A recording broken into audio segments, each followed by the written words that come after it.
اس کے چہرے سے کچھ اندازہ نہیں ہو رہا تھا کہ وہ قائل ہوا یا نہیں۔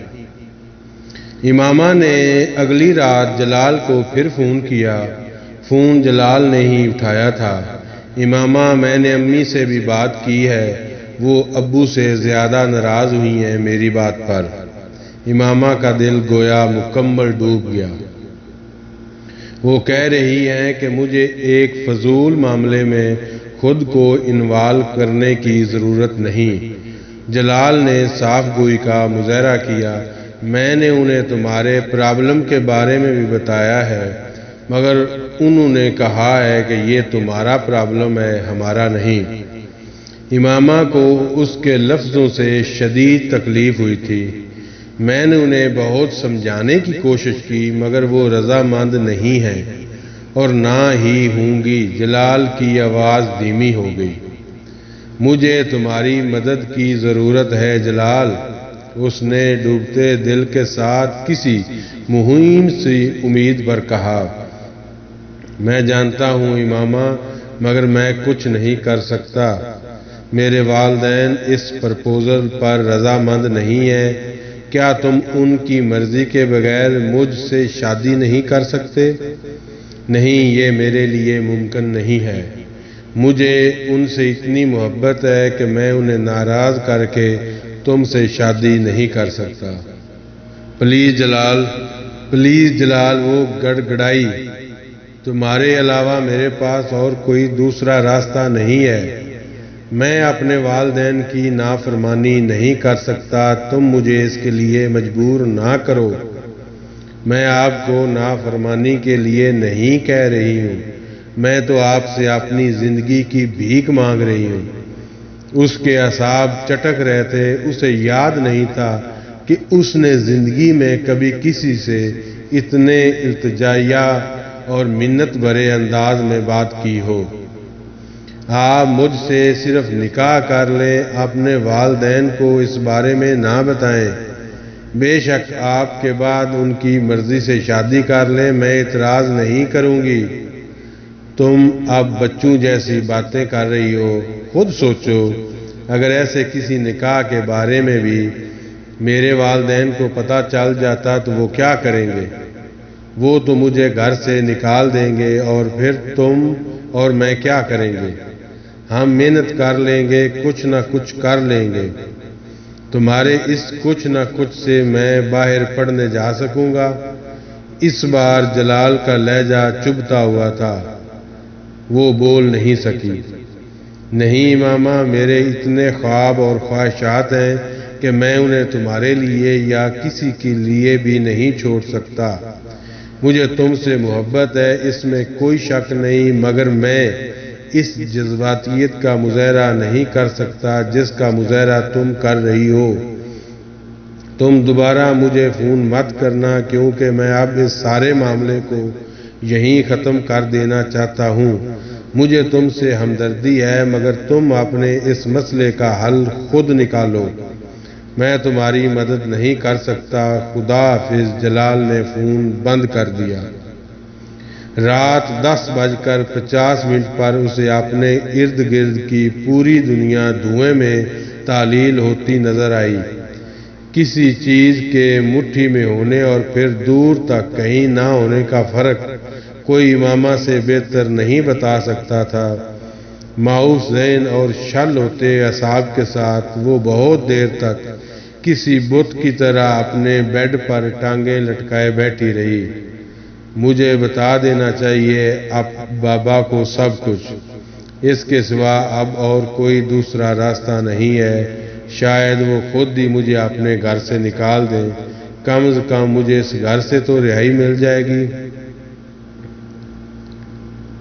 میں اسجد سے شادی کرنا نہیں چاہتی تو شاپنگ کا سوال ہی پیدا نہیں ہوتا، امامہ نے مستحکم لہجے میں امی سے کہا۔ سلمہ اسے اگلے روز اپنے ساتھ مارکیٹ جانے کا کہنے کے لیے آئی تھی۔ پہلے تمہیں شادی پر اعتراض تھا، اب تمہیں اسجد سے شادی پر اعتراض ہے۔ آخر تم چاہتی کیا ہو؟ سلمہ اس کی بات پر مشتعل ہو گئیں۔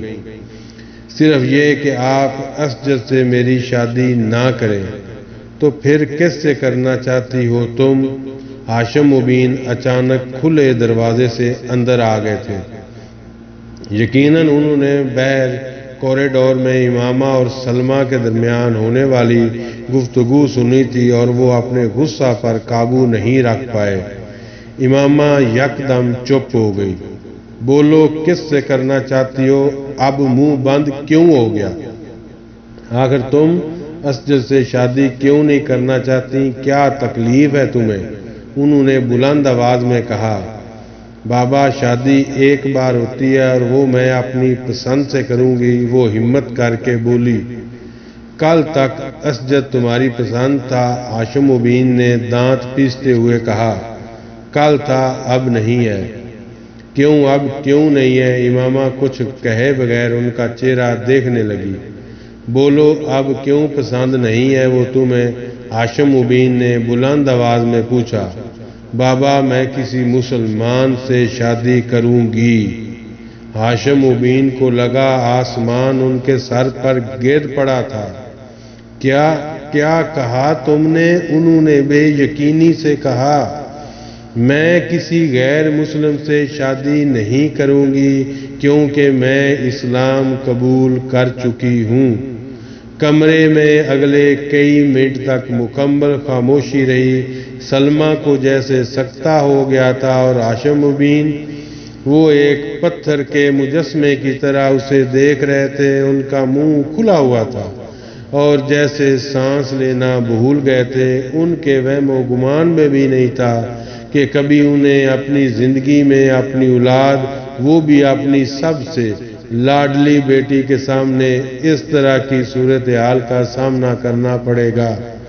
ان کے 40 سال مکمل طور پر بھنور کی زد میں آ گئے تھے۔ تم کیا بکواس کر رہی ہو؟ ہاشم مبین کے اندر اشتعال کی ایک لہر اٹھی تھی۔ بابا، آپ جانتے ہیں میں کیا کہہ رہی ہوں، آپ بہت اچھی طرح جانتے ہیں۔ تم پاگل ہو گئی ہو، انہوں نے آپے سے باہر ہوتے ہوئے کہا۔ امامہ نے کچھ کہنے کی بجائے نفی میں گردن ہلا دی۔ وہ ہاشم مبین کی ذہنی کیفیت کو سمجھ سکتی تھی، اس لیے تمہیں پیدا کیا، تمہاری پرورش کی۔ تم ہاشم مبین کی سمجھ میں نہیں آ رہا تھا کہ وہ اس سے کیا کہیں۔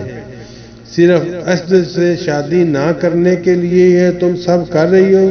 صرف اس لیے کہ تمہاری شادی اس آدمی سے کر دیں جس سے تم چاہتی ہو؟ نہیں، ایسا نہیں ہے۔ ایسا ہی ہے، تم بے وقوف سمجھ رہی ہو مجھے؟ ان کے منہ سے جھاگ نکل رہی تھی۔ آپ میری شادی کسی بھی آدمی سے کریں، مجھے کوئی اعتراض نہیں، بس وہ آپ کی کمیونٹی سے نہ ہو۔ پھر آپ کم از کم یہ نہیں کہہ سکیں گے کہ میں کسی خاص آدمی کے لیے یہ سب کر رہی ہوں۔ ہاشم مبین اس کی بات پر دانت پیسنے لگے۔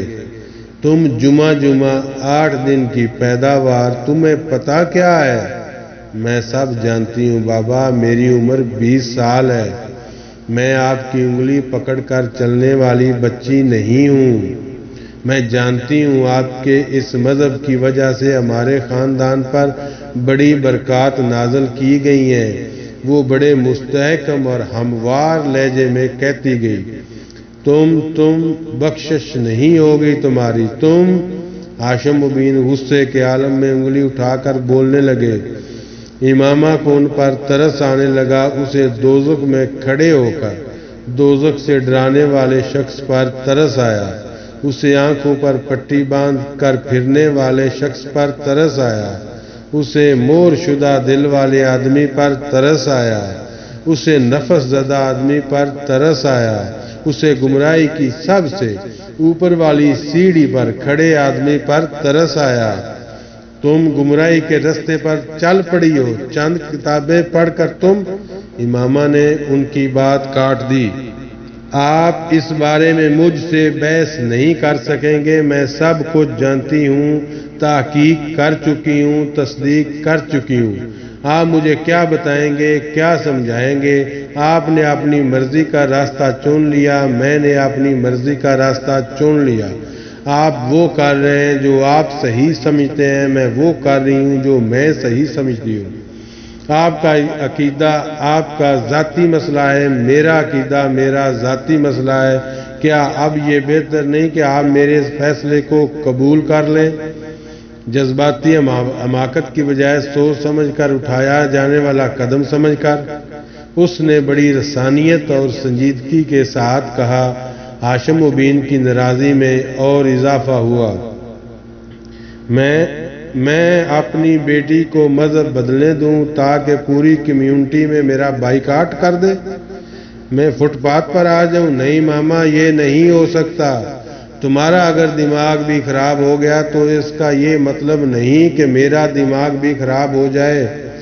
کوئی بھی مذہب اختیار کرو، مگر تمہاری شادی میں اسجد سے ہی کروں گا۔ تمہیں اسی کے گھر جانا ہوگا، اس کے گھر چلی جاؤ اور پھر وہاں جا کر طے کرنا تمہیں کیا کرنا ہے کیا نہیں۔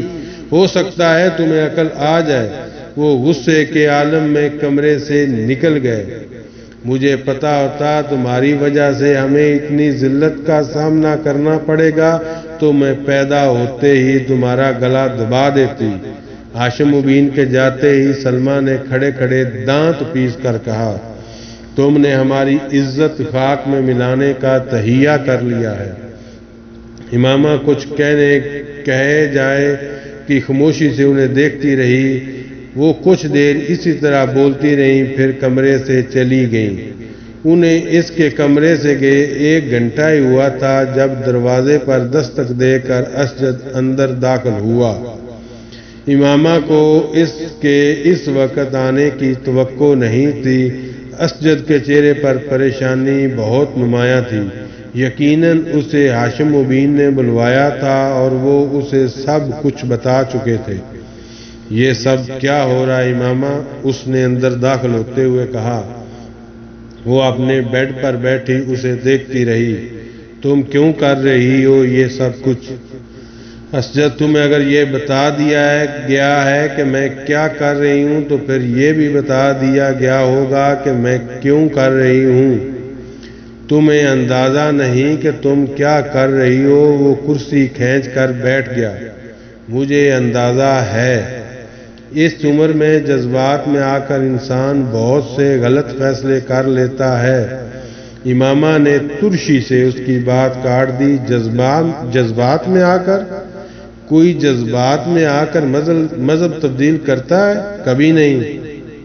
میں 4 سال سے اسلام کے بارے میں پڑھ رہی ہوں۔ 4 سال کم نہیں ہوتے۔ تم لوگوں کی باتوں میں آ گئی ہو۔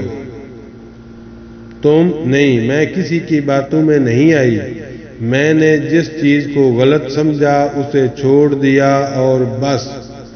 وہ کچھ دیر بے چارگی کے عالم میں اسے دیکھتا رہا، پھر سر جھٹکتے ہوئے اس نے کہا، ٹھیک ہے، ان سب باتوں کو چھوڑو۔ شادی پر کیوں اعتراض ہے تمہیں؟ تمہارے عقائد میں جو تبدیلی آئی وہ ایک طرف، کم از کم شادی تو ہونے دو۔ میری اور تمہاری شادی جائز نہیں۔ وہ اس کی بات پر ہکا بکا رہ گیا۔ کیا میں غیر مسلم ہوں؟ ہاں تم ہو۔ انکل ٹھیک کہہ رہے تھے، کسی نے واقعی تمہارا برین واش کر دیا ہے، اس نے اکھڑے ہوئے لہجے میں کہا۔ پھر تم ایک ایسی لڑکی سے شادی کیوں کرنا چاہتے ہو؟ بہتر ہے تم کسی اور سے شادی کرو۔ اس نے ترکی با ترکی کہا، میں نہیں چاہتا کہ تم اپنی زندگی برباد کر لو۔ وہ اس کی بات پر عجیب سے انداز میں ہنسی۔ زندگی برباد؟ کون سی زندگی؟ یہ زندگی جو میں تم جیسے لوگوں کے ساتھ گزار رہی ہوں، جنہوں نے پیسے کے لیے اپنے مذہب کو چھوڑ دیا۔ Behave your self.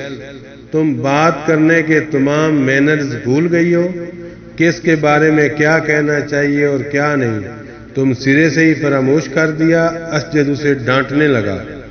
میں ایسے کسی شخص کا احترام نہیں کر سکتی جو لوگوں کو گمراہ کر رہا ہو، امامہ نے 2 ٹوک انداز میں کہا۔ جس عمر میں تم ہو، اس عمر میں ہر کوئی اسی طرح کنفیوز ہو جاتا ہے جس طرح تم کنفیوز ہو رہی ہو۔ جب تم اس عمر سے نکلو گی تو تمہیں احساس ہوگا کہ ہم لوگ صحیح تھے یا غلط۔ اسجد نے ایک بار پھر اسے سمجھانے کی کوشش کی۔ اگر تم لوگوں کو یہ لگتا ہے کہ میں غلط ہوں تب بھی تم لوگ مجھے چھوڑ کیوں نہیں دیتے؟